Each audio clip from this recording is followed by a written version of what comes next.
नमस्कार दोस्तों, मैं Saumya Mishra live TV India में आप सभी का स्वागत है।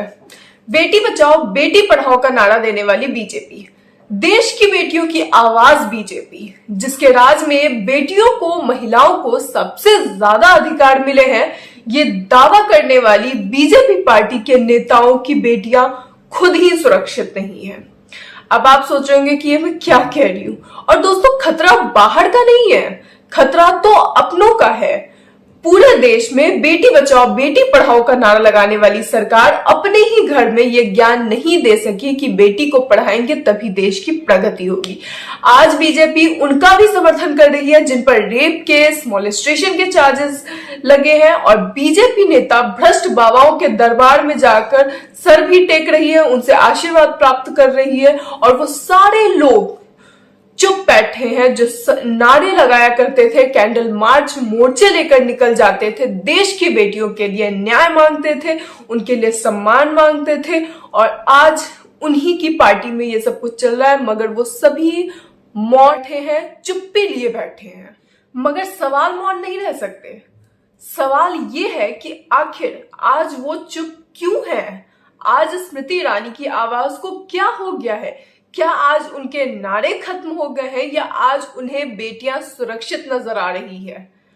इन सभी सवालों का जन्म जिससे हुआ है, सबसे पहले तो आप जान ले कि दरअसल वो मुद्दा क्या है।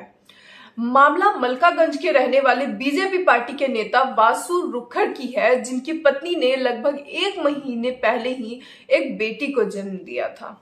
ये तो खुशी की बात है, मगर आपको बता दूं कि वासु रुक्खड़ भारतीय जनता पार्टी युवा मोर्चे के दिल्ली प्रदेश अध्यक्ष हैं। बच्ची सिर्फ 40 दिन की थी। वासु रुक्खड़ की पत्नी मंजीत अपनी बच्ची के साथ मंदिर दर्शन के लिए गई, मगर घर वो खाली हाथ आई।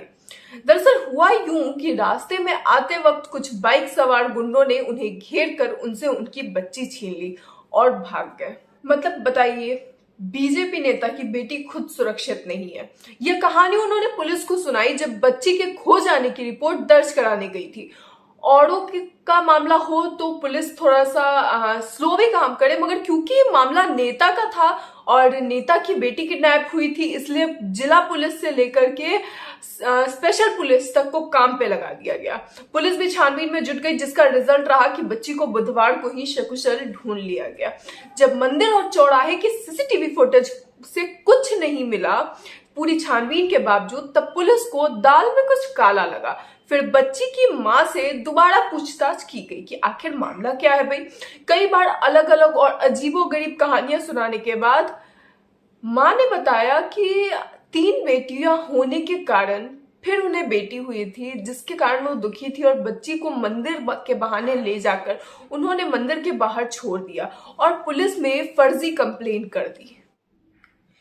इस मामले को जो भी सुन रहा है हैरत में है। यकीन करना मुश्किल हो रहा है कि कोई मां ऐसा भी कर सकती है। मां, जिस शब्द की उत्पत्ति ही ममता से हुई हो। यह बयान सबके लिए चौंकाने वाला है, मगर जो सवाल उठ रहे हैं वो ये है कि आखिर बेटी बचाओ बेटी पढ़ाओ का नारा देने वाले अब चुप क्यों हैं? क्या इसे बेटियों की सुरक्षा करना कहते हैं? क्या बेटियां देश में ऐसे सुरक्षित होंगी? आखिर अब महिला शक्ति का झंडा उठाने वाली स्मृति ईरानी कहाँ है? अब स्मृति ईरानी क्यों कुछ नहीं कह रही है?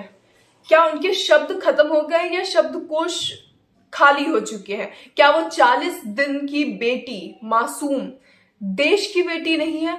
बीजेपी तो देश की बेटियों के लिए झंडा उठाती है, देश की बेटियों की आवाज बनती है, तो क्या वो 40 दिन की बच्ची देश की बेटी नहीं है? और 40 दिन की छोड़िए, क्या वो 4 दिन की भी होती तो उसे न्याय का अधिकार नहीं होता? मामले में सभी ने अलग अलग प्रतिक्रियाएं दी हैं। अमृता धवन हो या श्रीनिवास बीवी, सभी ने अपने अपने प्रतिक्रियाएं दी हैं। और ये सवाल आज देश पूछ रहा है, ये सवाल मैं और आप नहीं पूछ रहे। इस सवाल का जवाब आज पूरा देश चाहता है कि क्या बच्ची 40 दिन की क्यों नहीं, 4 दिन की भी हो तो भी क्या उसे न्याय का अधिकार नहीं है? आपकी इस पर क्या राय है? कमेंट बॉक्स में जरूर बताएं। फिलहाल इस वीडियो में इतना ही। धन्यवाद।